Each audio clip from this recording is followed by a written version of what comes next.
Hey, hello. It's been a long time since I made one of these, but it's lots happened. Lots happened since my last gaming stuff. Long story short, I moved across the country and had to deal with everything that goes with that of moving 2,600 miles. So it's been a long time since I've been able to get any gaming really done. Not just for the actual move itself, but couldn't really do that in all of the prep, leading up to it and all that jazz. But I am established in a new place in the new city, and I finally can do some gaming. And I went to a local game shop that was at this new place, and I picked up. It's a little hard to get on camera, but let me just Into the Woods, the new Great Battles of the American Civil War game, which is a series that I'd wanted to get into for a long time and just hadn't done it yet. And this was there. I just bought it, and figure why not get a crack at this new system and this series that is quite respected, and I'm going to say probably for good reason, judging from the reviews for everything and all that. So I've set up for scenario 2, which is one of the kind of I think it's kind of one of the introduction scenarios for this and for this game. And I think I got it. I mean, they're all in the right things, and the main debate here was about you have options for making extended lines for certain units and stuff. I have only done a little bit. I'm not super familiar with the system. It's the first title I've ever had in it. I've watched some tutorials online, read the rule books a couple times, but the series rules plus the Shiloh specific ones. And so I'm assuredly going to make mistakes. I've run through this scenario once prior, before I set the camera and stuff. By the way, if you've noticed that I have a tripod now. I'm still filming on my phone, but I have a tripod, so it's now like rock steady.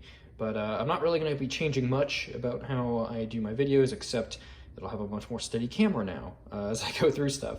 Now, this particular game, just because of how counter-dense it can kind of get and how messy sometimes things can look, I'm probably not going to show every move or anything like that. I'm just going to kind of fast forward through turns to show off. So I haven't done anything yet for this other than the setup.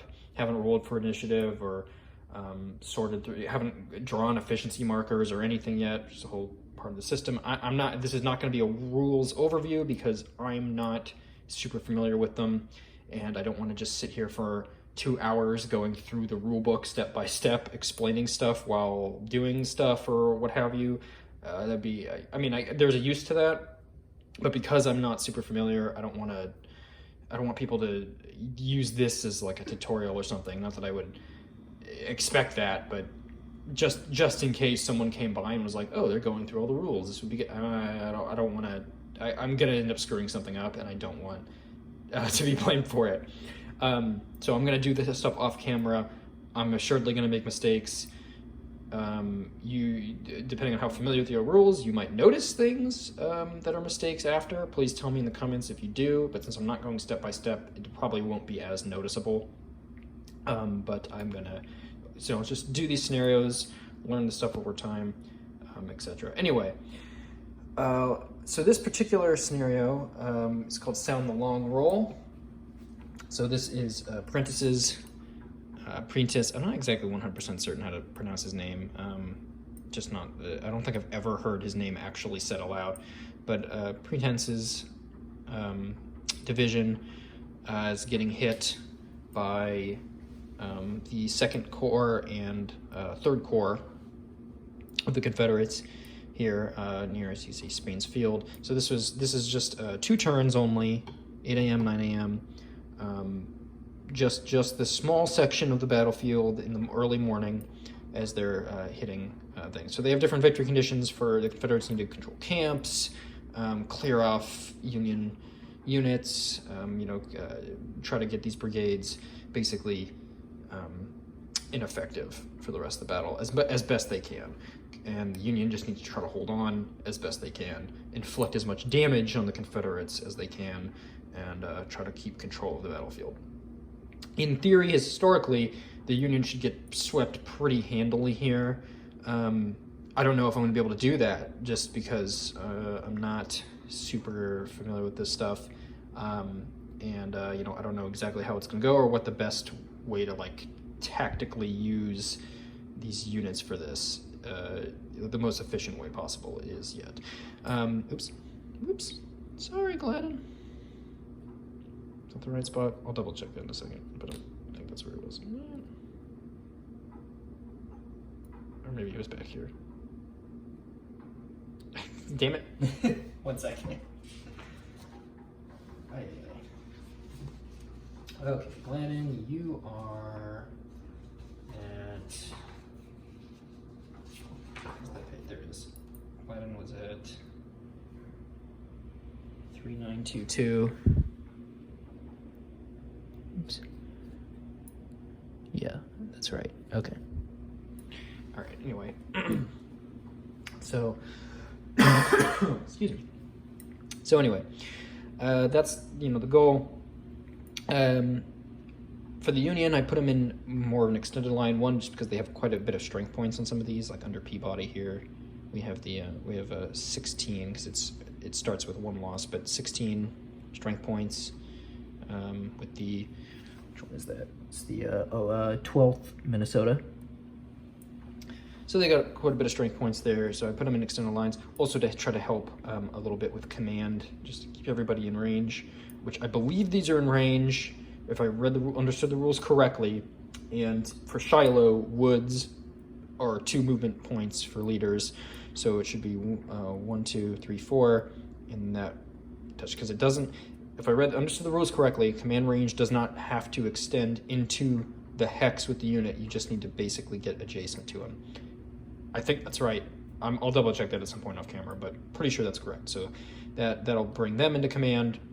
Because they have the extended line going all the way down, it'll bring these guys into this regiment into command as well.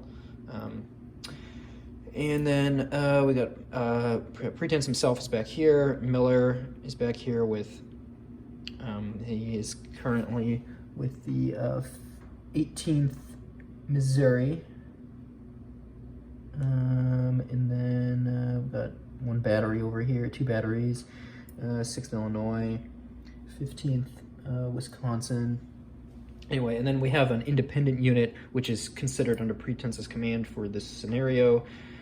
It starts out of ammo, and it has special rules. It basically is almost assuredly not really going to do anything, except at some point, like auto route off the battlefield to pick up ammo at Pittsburgh Landing. Which is just kind of a weird thing that happened historically, but I'm not going to get into too much detail about that. Or I think they're technically under Miller, not necessarily Pretense, under Miller, rather. But in all likelihood, not going to do anything, so it doesn't particularly matter. So we have, make sure we get all of their, Shaver under attack orders, hitting straight at the Union here. We have Gladden, as we saw, also under attack orders. And then we have, I believe this guy, Chalmers. Super Nintendo Chalmers under advance orders, coming up on this flank here. Withers himself is back here in command of the sorry, which one is it? Is this a second brigade of the Second Corps? Second brigade of the Second Corps. First brigade is Gladden over here, I believe. Yeah, Second Corps, and I believe Second Corps is under Bragg's command for this scenario. Hardy is in this stack with Johnson. He's in command of 3rd. Yeah, he's in command of 3rd Corps. No other commanders other than Pretense here. I'll double check again for the particular rules of this scenario, but I don't believe he's necessarily considered out of command for it, but he might be. I'm not positive. I'll double check. But yeah, he might be out of command for this scenario. But regardless of that, ignoring that for a second, it's just going to be a rough fight for the Union no matter what, whether he's in or out of command. And I think pretty much the only there's not really a whole lot of strategy to this. It's just the Confederates need to press the attack as hard as possible. Union can attempt to hold on. It's really, if they hold on, it's mostly going to be luck and bad command by me on the Confederate side. I don't think there's really, since it's only 2 turns, I mean, it'll kind of depend a little bit on efficiency here, but I don't think the Confederates really have time to like try to rally a few of the disordered units they have. You'll also see, I think almost every unit, maybe all of them actually, no, not quite all, but most of the units on the Confederate, and I think even the Union is most units on the battlefield are green. So that's going to affect pretty much how well the Confederates can shock. And Johnson, in the main campaign, has a special ability to basically allow green units to automatically pass or ignore, depending on how you want to look at it. They have to make a commitment roll to shock when they're green. But with this scenario, he doesn't get to do any of those special abilities. He's just kind of there for command purposes. Fair enough. All right, so I don't have to worry about that. I'm not going to worry about any of his special abilities. Just gotta try to fight and hope that the Confederates can make their rolls for shock attack and sweep the Union off the field. We will see how well that goes. I'm gonna say don't have a lot of confidence in me, especially with how little I know how to do the system. This scenario has different kind of, or not scenario, but rather this particular game, Into the Woods, has slightly different rules for like woods and line of sight. So I'm going to say this now. Someone can correct me in the comments if they see it, but I believe since you can trace line of sight through 2 wood hexes, that means that they can fire, even though a lot of them have muskets, which means they're going to be close range, but they can fire up to 2 hex. So these guys could, say, do a fire combat at this extended line unit from here. I think that's right, and I'm going to treat it as that for the purpose of this. Someone can correct me in the comments if they find this, but I believe that's the case. But they can't go past those 2, and there are slightly different rules regarding like line of sight and canopy thing for these field boundaries. I'm not going to get into the specifics of them, but they're a little bit different on how they work. There's like basically they count as you can't really fire too far past them because it counts as like a full forest for the purposes of line of sight. So there's a little bit more of a back and forth there with line of sight. But basically, it's as far as I can tell, two hexes for the woods. So I believe they could fire them if they wanted to, like right away. Not that I don't think they necessarily will. They'll probably move in, at the very least, move in to do prepared fire. But regardless, that's I think the way it is. And I will roll for initiative on camera just because, and then I'll go through the rest of the turn. But let's just try to be careful over here. So in this scenario, for the 8 a.m. turn, the Confederates get a +1 to their roll. So they roll a 4, and the Union rolls a 5. All right, I'm sorry, I got my finger in the way. So the Union will actually have initiative on the first turn. That's probably going to be pretty big. Maybe it won't make a difference, but at the very least they'll have a better chance of doing some damage, or maybe even I may even want to pull back a little bit, try to form a tighter line, make the Confederates waste time trying to move up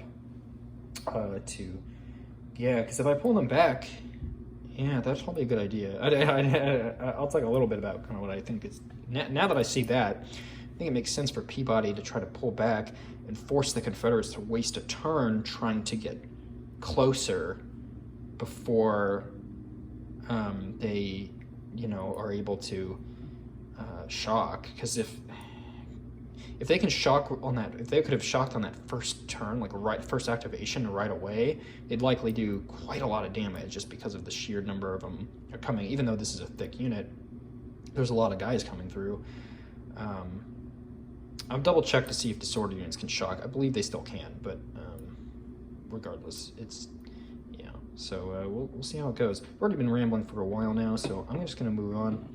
I might upload this as a, I think I'm gonna upload this just by itself first, and then I'll just put a separate video for the whole game, because it might, just because of time stuff going on right now, I might not be able to actually run through this whole thing until a little bit later in the day, or possibly tomorrow morning, depending on how things shake out. But so I'll upload the kind of play-by-play on the next video. But here's the little introduction.